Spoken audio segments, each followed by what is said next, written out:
Jonathan Ross Show. Let's start, as we always do, by taking a look and seeing who is in my green room tonight. They have just been voted Best Television Personalities for the 834th year in a row. It's everyone's favourite conjoined TV twins, Ant and Dec, ladies and gentlemen. Who doesn't love Ant and Dec? We also have one of Hollywood's biggest stars from some of my favourite films of all time, such as Private Benjamin and Death Becomes Her. It's the fabulous Goldie Hawn. Goldie, how lovely to see you again. Love Goldie. The next guest is one of Britain's best-loved stand-up comedians. You're known from Jonathan Creek, you're known from QI. It's Alan Davis, ladies and gentlemen. Looking dapper. And I'm especially excited because we have music and a little bit of chat from one of the biggest female jazz artists of all time. I heard her sing in rehearsal earlier on. Her voice, it blew me away. She's a true global superstar. It's Diana Krall. Hello, Diana. Thank you so much for being here. You're going to love it. So let me start by wishing everyone here and everyone at home a very happy Valentine's Day. Happy Valentine's Day. And don't worry, fellas, if you haven't got something yet, you've got a couple of hours, you can go online, print out a coupon, all right? It doesn't matter how long you've been together, you have to make an effort, and you should make a little bit of effort. I can always sense the tension when there's a couple and someone's been let down, you know? And I'm looking at you two, Ant and Dec. Who forgot this year? You see? It needn't be a big present. A card can be enough, of course, like this one, for example. Roses are red, violets are blue. This card was expensive. Take off your clothes. Still available, as you will be if you send that card to a loved one. But if you want something a little saucier, may I recommend these? This is a new product this year we found. These are called Fundies.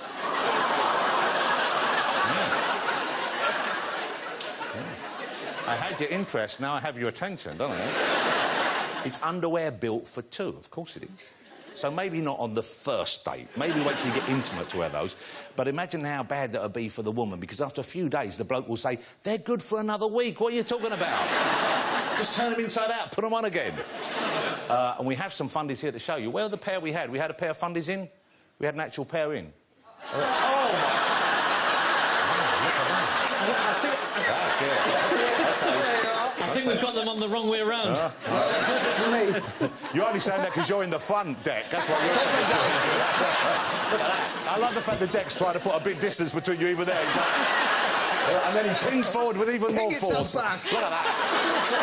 I'll tell you what. That's the Ant versus Dec challenge we want to see, isn't it?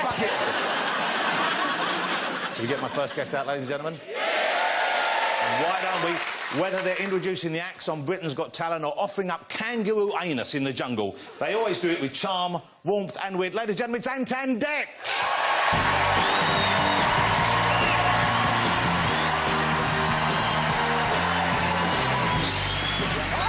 Good to see you again. Thank you for coming on. You guys have fun. How are you? Great to see you. Come and sit down. Ant and Dec, ladies and gentlemen. Fabulous to have you back on the show. Thank you for joining us. Nice to be back. Lovely to be back. I noticed there, when I said Ant and Dec, you actually came out Ant first. We always do. So you always do that? Always do. I'm used to it now, yeah. So you don't mind coming second? I'm still slightly bitter about the whole situation. And was it because it was alphabetical? Was it just because it was A came first, or...? Yeah, alphabetical. That's what it was, Jonathan. It's all about alphabets. That's what I keep telling him, anyway. Yeah. But I thought Dec and Ant has a kind of a ring to it. Dec and Ant doesn't work. Doesn't work, not now. It's ingrained now. And I don't think Dec and Ant would ever work. No. Dec and Ant? It sounds like decadent, Dec and Ant. It's a bit poncy. It's a bit poncy that way, isn't it? I mean, Dec, full stop, he's sort of poncy, isn't he?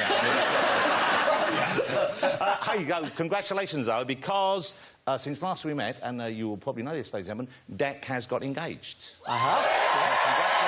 Congratulations. Wonderful news. Thank you. Yeah. It was November, I believe, was that right? It was November, just before I'm a Celebrity Get Me Out of Here. Yeah, on the way to Australia. Me and I had a little holiday in Oz before we travelled down to the set, and I popped the question in the Hayman Islands, yeah. So how did you pop the question? Can I ask you if that's not too personal? No, it was... I wasn't quite sure how I was going to do it, so I took the ring with me, and I was looking for the opportunity to do it. And you know, it's beautiful out there. We were on the Great Barrier Reef, and we had a wonderful hotel, and it was stunning everywhere. But I just didn't quite know how I was going to do it. And eventually, it got to the last evening, and we'd organised dinner on the beach. And we went round to the one side of the island, the only place on the island where you can see the sunset. And we just went round and we watched the sunset go down, and we did it on there. Yeah, it was lovely. And then you popped the questions And straight then after. Have you decided on arrangements like a best man, for example? Have you asked anyone to be your... Have you asked anyone to be your best man? I've been thinking about it long and hard. Because it's tough, because you want it to be a genuine friend. Yeah, you want to be someone who's close to you, don't you? Yeah, I want to be... Someone you've known for a long time. Somebody who... Someone you get on with. Yeah, you know. all of those things. It has to be someone like that, so... I haven't asked anybody yet, Right, but okay. I'm close to asking somebody. Okay. So you're not... Have you got... I suppose there's quite a lot of people it could be then in your head, because you're very popular. You've got a lot of friends, I know that. What are you talking? You've got one friend, it's me! I've got one friend, it's you! Yeah, all right. What do you bet it's going to be Robbie Williams? Yeah, In fact, me and Alan were having a great chat backstage. Well, Alan, if he asked you, would you be his best man? I mean, you can ask him now if you... I mean, do you want to do this now? Are you, I mean, it's best not to do it on telly, isn't it? You know, those kind of things are personal. have you got a busy summer, Alan? I'm thinking about doing it in the summer. I'm totally available. I don't want the other fella there, though. I'll do Deck and Alan's fine. But you presumably it's going to have to be. You can't not. Yeah. No, genuinely, I have asked that, and he's going to do it for me. Oh, that's so nice. I can't bloody wait.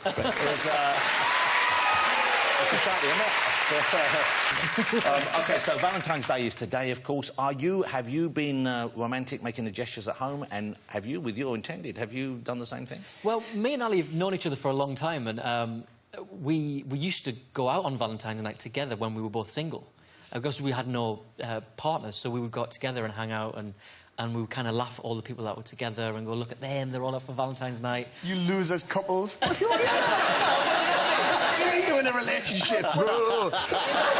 You squares. And this is why it took me so long, But you've got to make the effort. Have you made the effort this year? I have this year. I bought some good presents. There've been years when... I'm normally quite a romantic person. Yeah. And like, I've kind of surprised my wife on holidays, you know, last-minute surprise holidays and stuff. But we've got to a point where, and I think you like this, where when you're married, you tend to do the same thing. And I started taking her to the same restaurant. And there was one year she said...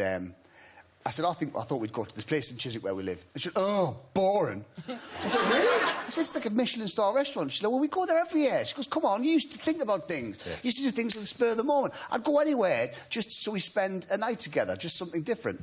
So I booked the local chippy and took her there. She said, I'd go anywhere with you. I thought, right, OK, I'll take this. So I rang the chippy and I said, can I book a table? And the guy went, you want a what? I said, can I book the table? She said, well, we only got one table. And that's where people kind of park their bags while they wait for the chips. I said, well, on Valentine's night, can you make it available? And he's like, yeah, OK, then. He says, but I don't have any reserved signs or anything like that. I said, well, look, get a rose and put it in a vase, which he did. And he went, I'll tell you what, I'll sit on it till you get there. So we were walking down the high street, and I walked past the restaurant she thought we were going to go to.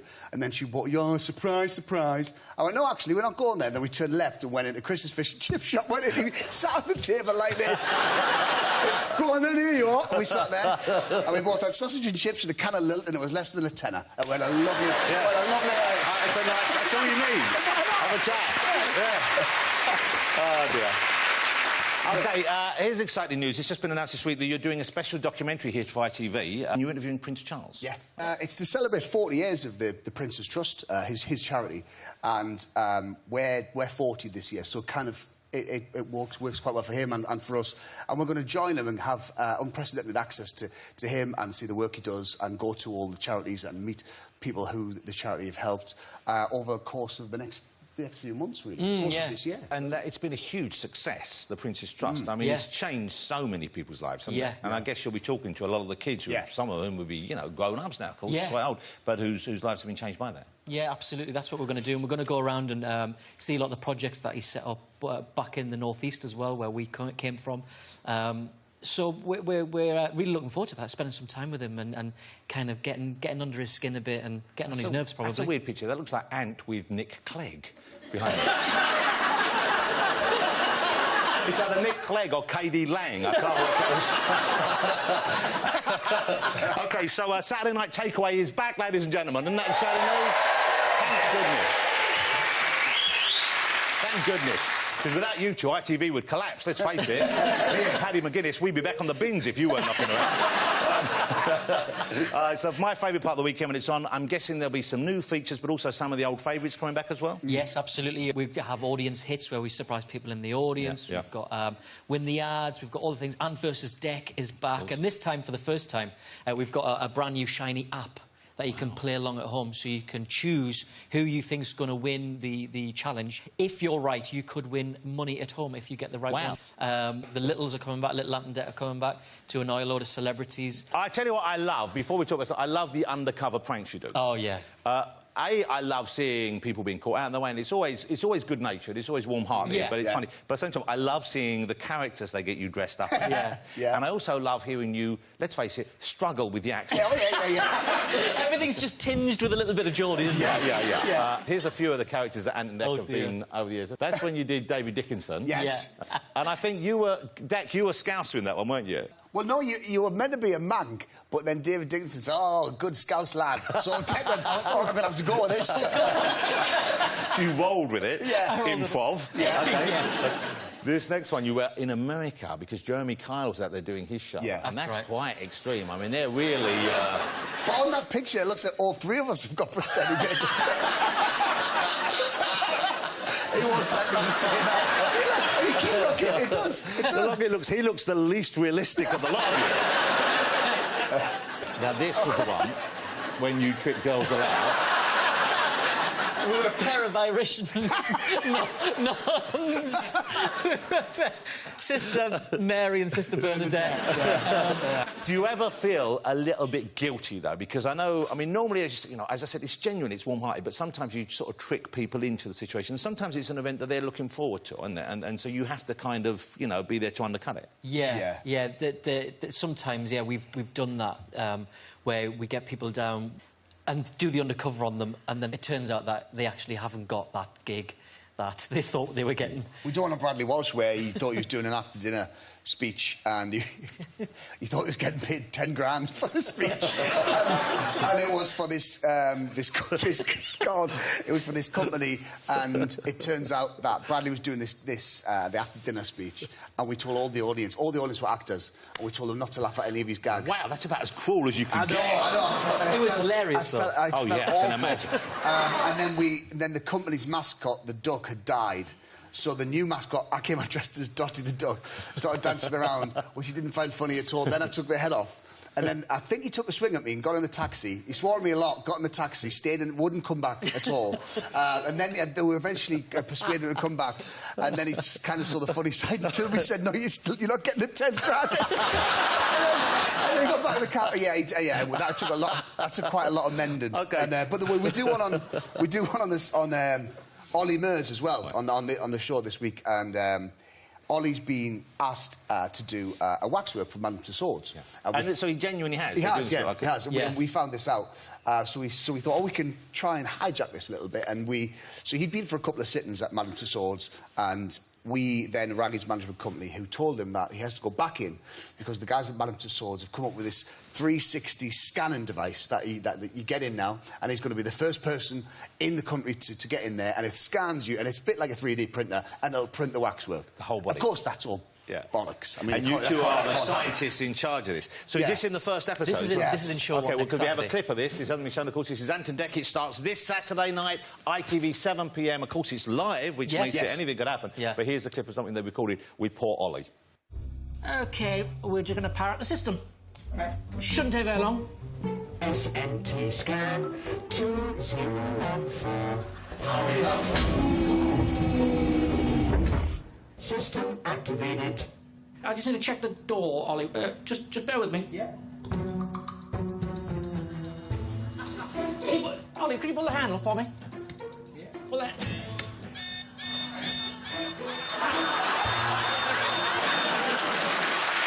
There you go. But bless him. Bless him. Poor thing. It gets worse as well.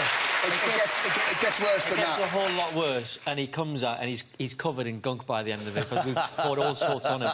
And he comes out and bless him, he's been having 3 months' worth of sittings for Madame Tussauds, and then we go, "You're not having a waxwork, you're on a Saturday night takeaway." And he thought the whole waxwork was a set up. I know. I felt So really, bless him, really his little face sank. And we went, "No, you all getting the waxwork." Just that we're not making it. It's not ours. Yeah, so he is. Let's change the tone here a little bit. Well, first of all, before we get onto this, there's something I want to show you. Before we do that, is another big challenge this year. Ant and Dec, I don't know if you've heard this. You're hosting the Brits. Yes. Oh, yeah, we are, yeah. So you're going to host the next Brits. That's going to be a big thing, 25th of February. You've done it once before, way back when. Yeah. Does it feel weird to think back in your career? Because, of course, we all know this. You kind of started as PJ and Duncan on TV, and then you had the music career. Yeah. And you were actually nominated for Brits. A Brit. OK, you were nominated Brit. for A Brits. Yeah, we were nominated in 1995. So... and you were nominated as Best Newcomers. Best Newcomers in 1995. And did you win that year, or did you...? We didn't win. We No, were a very, no. very close second place to a band called Oasis. Oh, Whatever happened to them? Well, you were robbed. Yeah, weren't we? You were robbed. But do you... I mean, I know we had that thing recently where everyone was going about Ready to Rumble again, and that came back, and you had another... That was a hit all over again. But do you miss that? Is there ever a moment you think, you know, I wish we'd gone down that path? I wish we'd expressed ourselves musically. No. No. Do you not miss performing the songs and doing that? No. It's no. We knew we weren't, you know, songwriters. We weren't really that talented singers, and it was, you know, we got the gig. We were written out of Brighton Grove. Yeah. We were kind of pensioned off at 18, and we got offered the record contract, and it was a lot of fun for like 3 years. Yeah. And we travelled the world and stuff, and Wow. done silly. Wow. But That's your first album with K.D. Lang, wasn't it? But we were both glad when it came to an end. Yeah. But I used to follow that because it was kind of that period when rap and hip hop, which is kind of the dominant popular music now, but that was just emerging as a strong force. And so even though you weren't, you had to do the rap shapes and all that. Yeah, it was weird. We left Biker Grove and we needed something to do, and we got offered this deal. So we kind of treated it like another job, a bit like an acting gig. So, you know, we played the parts. Well, I think you played the part very well, and to prove that, I'd like to share with you a moment which hasn't been seen for many years, I believe. This is It's one not of that the video again, is it, from last time? No, this is even better, Oh. because... and this is a special Valentine's gift from me and from this show to you. Eternal Love was the track. I know you remember that. That was a minor hit.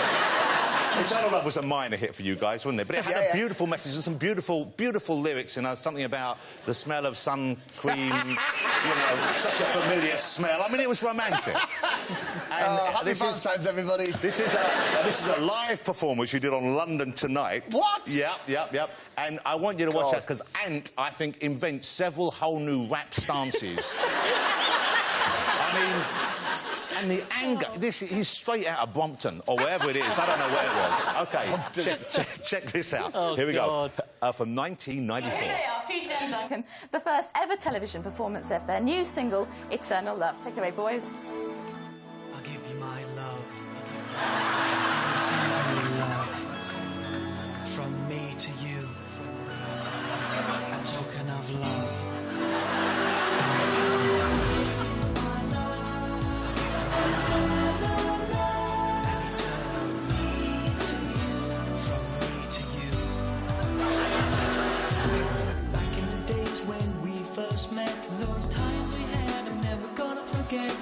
Long summer nights and lazy days. We knew our love was not a passing phase. Suntan ocean, that familiar smell. I knew it was change shells. The sand on my feet and the warm sea breeze. The kind of romance that's hard to believe. Our bodies together.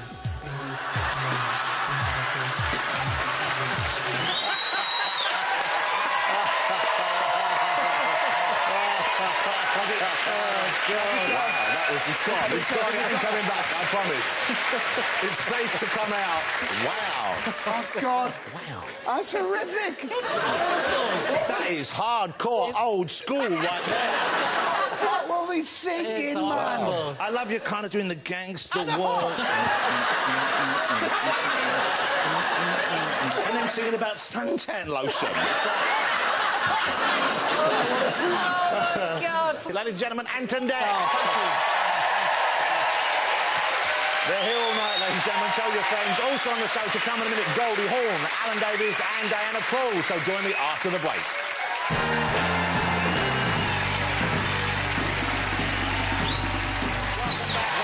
Welcome back to the show. Let's get my next guest out. She has had a remarkable career. She's one of my favourite ever screen actors and one of my favourite talk show guests. Will you please welcome the fabulous Goldie Hawn? Lovely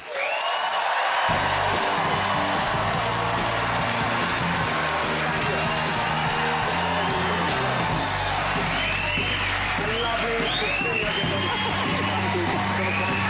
Here's Jack, here's Alan, and you should have heard me.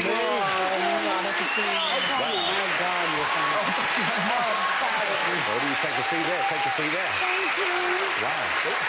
How fabulous to see, isn't it? Great to have Goldie Hawn here, ladies and gentlemen. And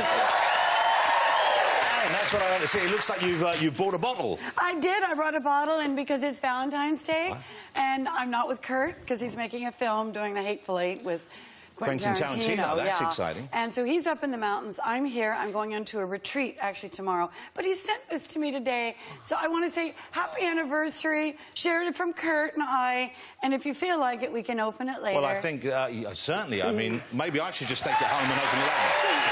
Well, we can open it now if you want. Would you like a glass? Let's open it now. OK, I've got some glasses here as well. You fellas, you fancy a... Oh, why not? It's Valentine's Day. And let's see. I think, you know, it's a Valentine's Day moment. How long have you and Kurt been together? We've been together today 32 years. Today? Wow! How wonderful. 32 years. OK, here we go. Here we go. Here we go. Brilliant. Let's try and get this going. Oh, look at that. Don't you love that pop? I do love that pop. I like it almost as much as I like the smell of suntan lotion. I don't know if you like that. I know. But, you know, romantic. The senses just are so important, They aren't are important. My God, yes. But how long? It's 32 years. So where did the two of you meet? We met, first of all, I made a film when I was 20, and it was called The One and Only Genuine Family Band. And I walked up there, and I didn't know where I was going, so I knocked this woman, and I stopped her, and I said, look, I'm here for the audition as a dancer, and I need to go to the studio, but I don't know which one it is. She said, oh, let me take you. I did that. I got the job, the lead dancer. I did the show, the whole thing. Years later, he comes to audition for Swing Shift. So I sat with him, and he said, you know, you met my mother. And I said, really? When did I meet your mother? He said, well, when you were a dancer and you were doing One and Only Genuine Original Family Band, my mother came up afterwards and said, you see that girl? She's going to get the part. So that's where we met. Cheers. Any other questions? Yeah, that's cheers. Very comprehensive answer. Cheers to love. Cheers, Curtis. Thanks, Curtis. Cheers, guys. Thank Cheers you. again. Cheers to love. Cheers. You look incredible. Doesn't Goldie look wonderful like that?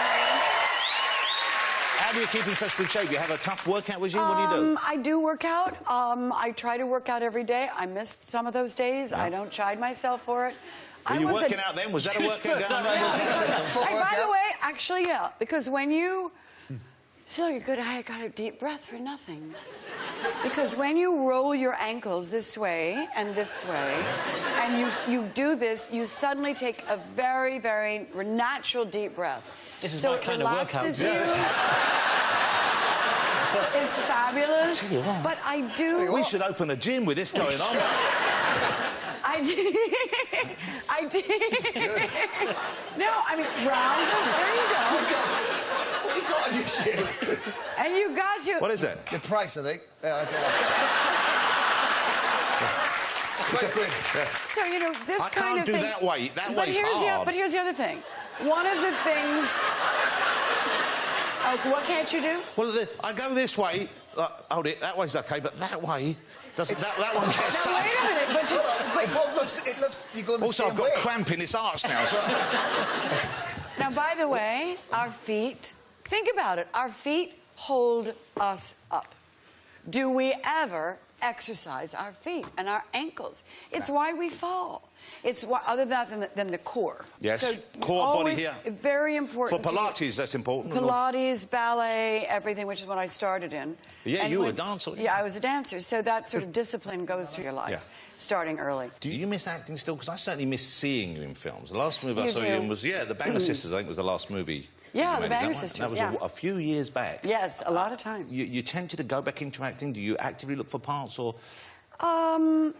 After Banger Sisters, I moved up to Vancouver, and this was after 9/11, and I really started focusing in on on children, and I came up with this idea of creating a place for children to feel calm and reduce stress, and because we lived in uncertain times, and I really didn't think much about working, and I thought, well, do what you're going to do for the next part of your life. What is the next thing that matters to you? And children matter to me, and health and mindfulness matters to me. So I created this program with the help of these people, and I've loved it so much. And this is teaching kids to maybe to de-stress, to step outside of the concerns and the anxiety they feel, which maybe they think they can't control. Is that right? Exactly. So, you know, children who can't understand what's happening to them, whether they are living in a stressful environment at home, whatever they bring into the classroom, these symptoms that we're seeing, unable, can't focus, too much bullying, fear, anxiety, you know, these kinds of things that destabilize them, they have no tools to deal with it. So this program gives them tools. Tell me about the foundation thing, because you're talking about de-stressing. What kind of things do you teach? Well, take your good 3 breaths, and I like to, because I wrote the book 10 Mindful Minutes, and take 10 times a day and do 1 minute, just 1 minute of 3 deep breaths, and then sit there and watch your breath for the rest of that minute. Get up, have your day, go back again. I think relationships should be my next book, which is how do we deal with those things that aren't like us and yet we love them? You mean a man in your case? Well, in this case it would be a man, but listen, could be another man to a man, well, a woman to a woman, so it doesn't matter. Or it could be just a relationship. It's like between you and me. Yeah, yeah. That would, you know, could be very challenging. But, well... I'm sensing that. I'm sensing that. Are you getting the feeling? I'm getting that. But I like that challenge. Yeah, don't you? I welcome that challenge. You had the chance. Did I? Did he? Yes, you did. When was that? You begged out. What the... When? Did I have a chance? Yes, we were supposed to go on the boat together. Oh, yes. Oh, but I didn't know that was going to happen. Well, I thought it was just a cruise. I bid at a charity auction to go on a cruise with Goldie, but there were other people there. I didn't know it was just going to be us. But it's a big boat. When's the next auction? You got any idea when it's another one? Goldie, will you stick around? Can I ask you to stick around for the rest of the evening? Yes, I hope so. of course. Ladies and gentlemen, she's going to be here all night. Miss Goldie Hawn, the fabulous Goldie Hawn. And your big refreshments. Thank you so much. Still to come after the break, the brilliant Alan Davis, and we have music from Diana Krall, so you don't want to miss it.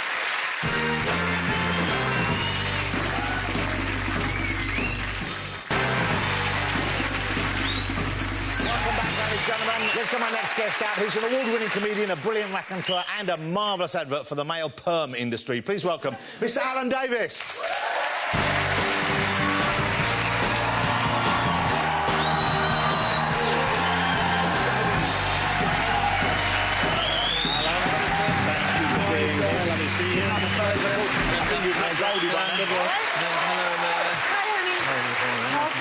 Here we go.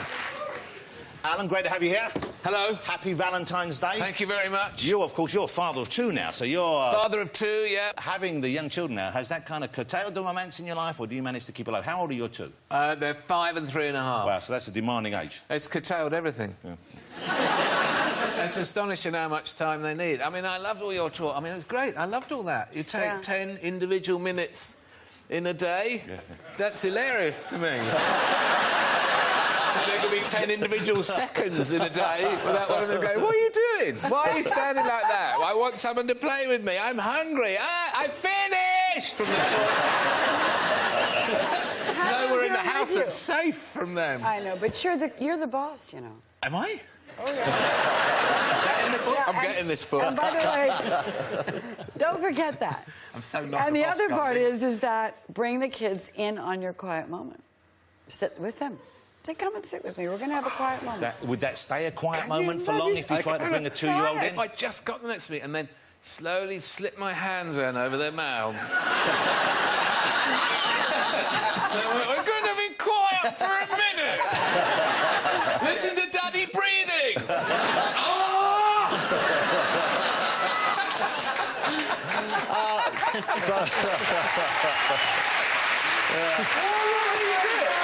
But how's your life changed? Because now I know you're on tour at the moment, and when I first met you, you were a young stand-up comic, you were a single guy, and then you're on tour. Of course, it doesn't really... I mean, I guess it's a very fun experience, but you're not missing anything much at home. Now you've got that going on. Oh, my God. That's you when you... I think that was the first time you did my show, way back in 1990. But no, that was... I mean, I loved being a stand-up then, and then I had a lot of time doing TV acting, and now I'm back. The stand-up works better for me with the kids, because just at the point where I'm about to throw them out the window... I have a gig in Bournemouth, and I can just... So I'm touring a lot. Actually, when I say I'm touring, I mean, I'm not really... I just like day trips. So it's not touring like it used to be, where you go on the road and then not come back for 4 months. Now you're zip-zap, go there and come home. And I'm only on the road because my wife wants to have a third baby. That's the principle. Yeah. I said that at a gig, and someone said, she had the last 2 when you were touring, which was charming. Charming, helpful comment, sort of thing. Presumably, being a married man now and having the children, that must be a source of material. I know that you seem to have got more personal in what you talk about on stage than previously. Yeah, I think so. I like doing the material about the kids and my own life. Yeah, because I'm interested because I've known you for a while, and I know you sometimes speak to me a tiny bit about things that have gone on when you were a kid, for example, because your mum died when you were very young. Yeah, my mum had leukemia, so we lost my mum when I was 6. So for 10 years then, before my father remarried, it was quite... there was just him and the 3 of us, you know, we were very small. I mean, it must be very difficult for him to have dealt with that change and to have raised you without her there. So, and I know now you're talking more about him on stage as well, aren't you? Yeah, I am, and well, he's elderly now, and so... You know, you start to talk about things that have happened. I can talk about losing my mum when I was little, because there's a bit of distance now, and when I was younger, I thought, oh, I won't talk about that, that's a bit of a downer. And now I realise that everyone in the audience has lost someone, or they've got kids, or they've got an elderly parent who's maybe not all there. You know, everyone's got their story, and it resonates a bit, and it feels like a point for being there. Yeah. Did it feel better for you to be able to talk about it as well? Yeah, I think so. And there's more content. And also, I think, if you're a comic... and you come up with all your own material, which I do, it ought to be personal to you, otherwise you can just kind of package it up and pass it on. So I like to think my current show, I mean, and nobody else could do that except me, that's the plan. So the current show is called Little Victories, and it ties down specifically to something to do with your father, doesn't it? It does. Well, I wanted to call the show... my last show was called Life is Pain, and I wanted to call the show Sex is Pain, and that relates specifically, because my wife's 12 years younger than me, to when I first met her, and she was in her 20s, and I made a bit too much of an effort in that department. Well, the first few times? Yeah, well, the first... Well, basically, I was in considerable physical discomfort for most of 2006, if I'm honest. Because I set the bar a little bit too high, because I wanted her to think I had the flexibility and the stamina... of a younger man. Of a younger man. Yes, and then I could never sort of bring myself to say, no, I can't do that anymore! And I was always... Can we change? And I was... I mean, I could do it. I do remember... Maybe this is too much detail, but I do remember being behind her one night and thinking, we are really dangerously close to the edge of the bed, and why is it on me, just because I'm oldest, why is it on me to look out for health and safety? Can you not focus? And it's a lot of physical effort, to get both of you back into the safe zone. And you've got to try and make it seem like it's part of the routine. Make it seem like it's part of the act. The passion. Just move to the middle of the safe area. Immediately, she started pulling left, almost immediately. I was like, you need your wheels aligning. You're pulling left. Like a trolley in the supermarket. She was going on one side. I was taking ibuprofen about an hour before bed. My lower back was killing me. I was saying things like, again, we did it last night, you know, trying not to say anything.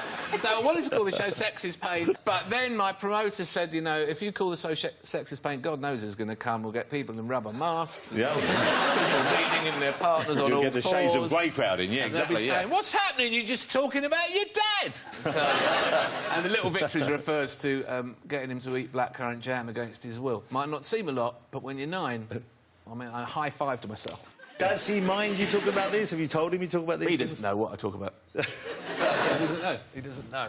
It doesn't matter. He doesn't know. He's very pleased. You know what? When I was young, when I was doing your show, that didn't count. You know what really counted for him in terms of making it was when I was on Des O'Connor. Wow. That was when he really thought... You know. Well, but that was the mainstream talk show of its day. Des was the main man, and if you were on the Des O'Connor show, that counted. Everything prior to that was irrelevant. When was the moment when your parents thought you'd arrived? When did they think... Oh, obviously it wasn't the music. So when was the moment... I think it was probably the first time we were on the North East News. and we're on Look North, and we got interviewed by Mike Neville, who was the big news anchor in the North East. And we'd been doing stuff, you know, been here, there, everyone had records in the charts and stuff. But we were on Look North with Mike Neville. Wow. And the first time, and Mike had a very long gold pen.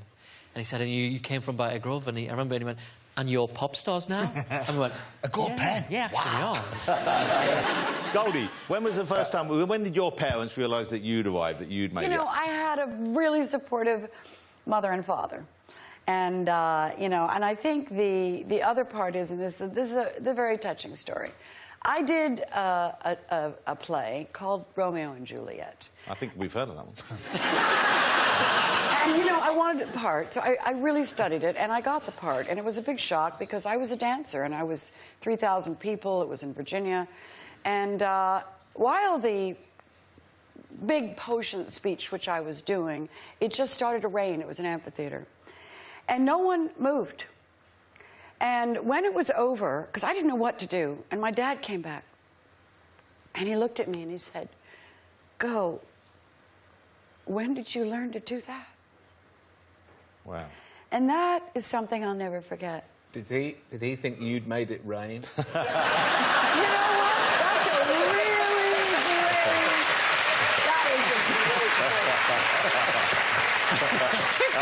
Let me do another thing you're doing, because this is a genuine exciting thing, I think. Alan is dipping his toe into the world of the talk show, but in a very different way. The show is called Alan Davis As Yet Untitled.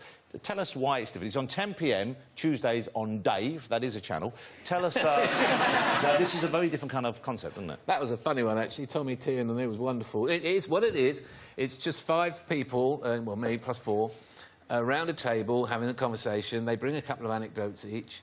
And the nice thing is, we can handle more poignant things or sadder things as well as absolute filth and nonsense. There's always someone's going to say something funny, you know. Who have been your favourite guests so far on this show? We had one episode where Ben Miller came on, and Ben Miller, who I've known for a long time, and we shared a flat at the Edinburgh Festival 20 years ago, and he told us a story about going to the Cannes Film Festival and getting mistaken for Ben Stiller. Just easily done. Because he looks a bit like him, and it's Ben Miller, Ben Stiller. Ben you Miller, can see Ben how that Stiller. might happen. And he gets to the hotel, and he gets taken to a really fancy hotel this way, and he doesn't say, "Oh, no, I'm Ben Miller." He just goes with it, gets shown into the most luxurious suite in Cannes, with windows out across the whole of La Croisette and the beach, and then he looks across, and there's booze and food laid out, and he stayed there for 3 days. And he called all his friends that he knew who were from the British film industry. They all came over. At any minute, he was expecting to knock on the door and Zoolander to turn up. And he stayed there for 3 days. And when he revealed that to the audience, on the Untitled audience, they all spontaneously cheered. You know, like the plucky Brit gets a freebie. And then even when Ben Stiller did turn up, the hotel couldn't really make a scene by throwing Ben Miller out, so they just got him another room, and he said service was not so hot. It was really fun. The show's great. It's 10 p.m. It's on Dave. It's on Tuesday nights, ladies and gentlemen. You'll be back with QI before long, I'm sure. With, more of that. More of that. And, of course, he's on tour at the moment. Little Victories. Look out for a brilliant comedian. Ladies and gentlemen, Mr. Alan Davis. Don't go away after the break. Joining us out here, Diana Krall will be here chatting, and she will be playing live as well. And I'm telling you, she's unbelievable. See you in a minute.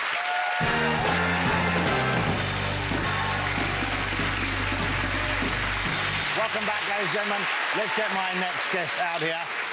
Listen to these statistics. It's incredible. She's sold 15 million albums. She's had 7 platinum deals. She's won 5 Grammys. So to put that in perspective, that's 6 more than Ant and Dec have ever won.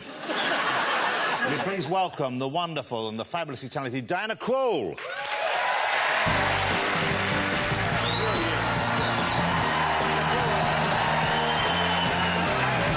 Thank you so much for being here. Thank you for hanging around all night. You know the guys that know come and sit down.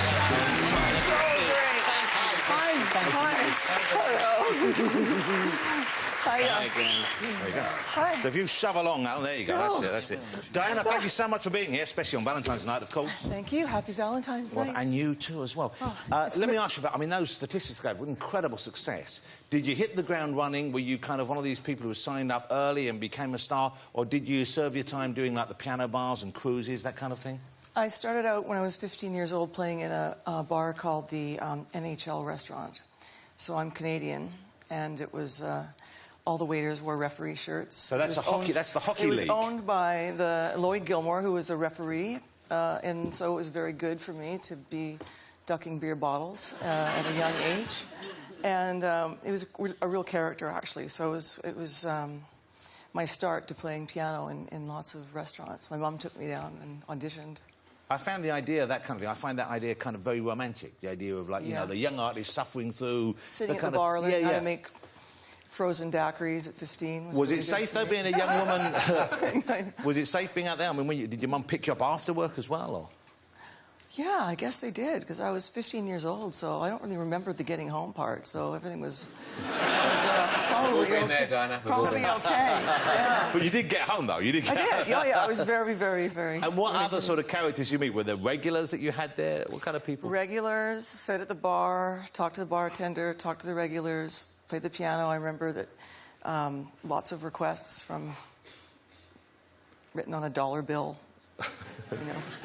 And was it always jazz for you? Because it's quite unusual that a young person, sort of, you know, moves into jazz rather than, at the time it was rock, was the dominant music for young people, of course, before rap. Were you ever interested in that side, or was it always jazz for you? Well, I grew up with... my father collected 78 records and gramophones, so I grew up listening to early American music on cylinders, 78s. Wow.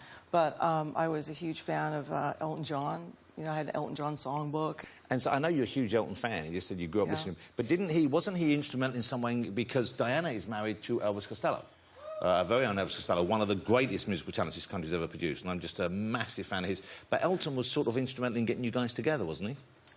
He was. And I was in Antarctica on an expedition. I came back, and I'd never met Elton John before. So I met him in Hawaii at that time in January on my way back from Antarctica. And we became really close because I was such a fan of his. And then, I don't remember the exact date. I'm not very good at dates, but I met Elvis, and then we started courting in London. And Elton and David really encouraged that because they wanted me to be happy. Wasn't Elton responsible for your children as well? Not directly.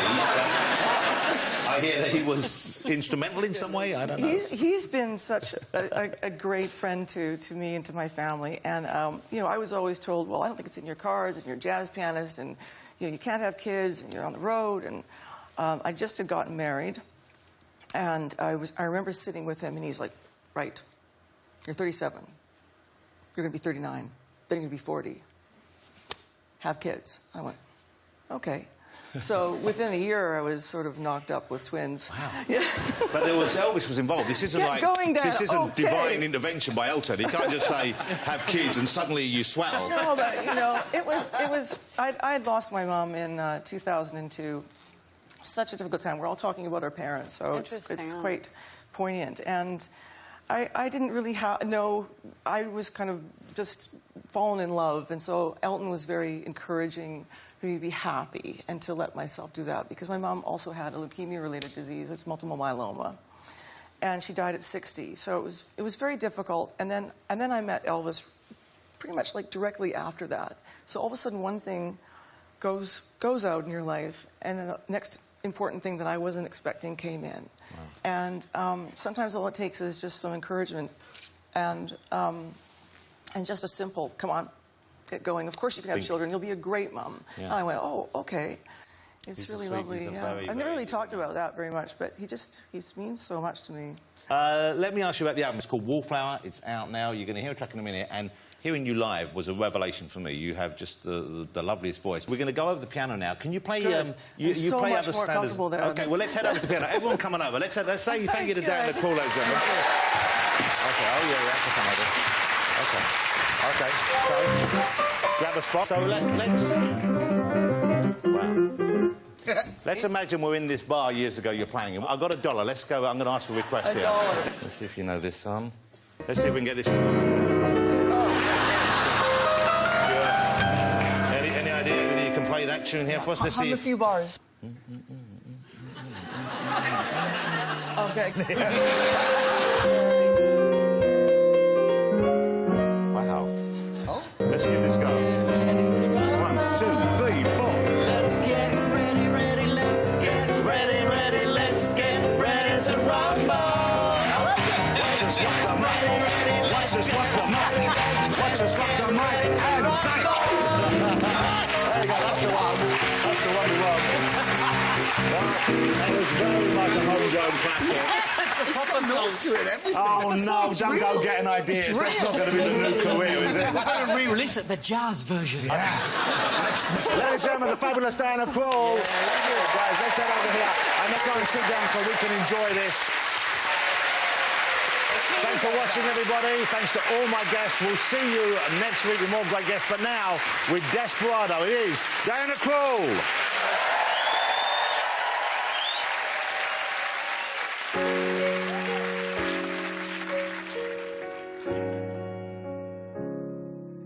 Desperado, why don't you come to your senses?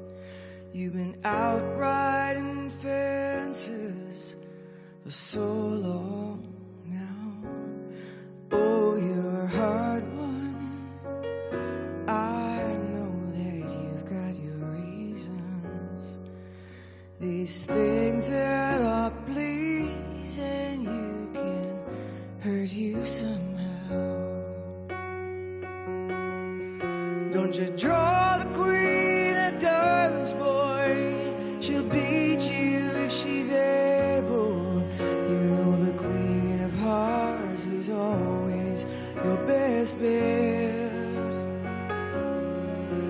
Now it seems to me some fine things have been laid upon your table, but you only want the ones that you can't get. Desperado, oh, you ain't getting no younger. Your pain and your hunger are driving you home. And freedom, well, freedom, well, that's just some people talking. Your prison is walking through this world all alone. Don't your feet get cold in the wintertime? Sky won't snow and the sun won't shine. Tired to tell the nighttime from the day.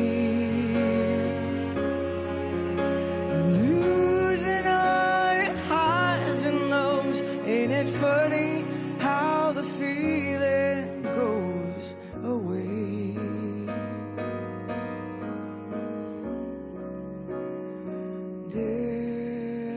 Desperado, why don't you come to your senses?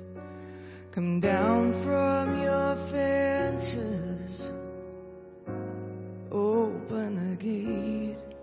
It may be raining, but there's a rainbow above you.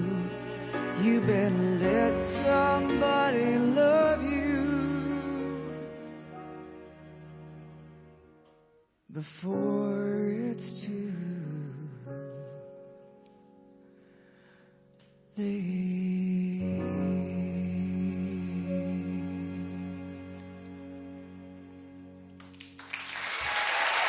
Thank you, David Foster.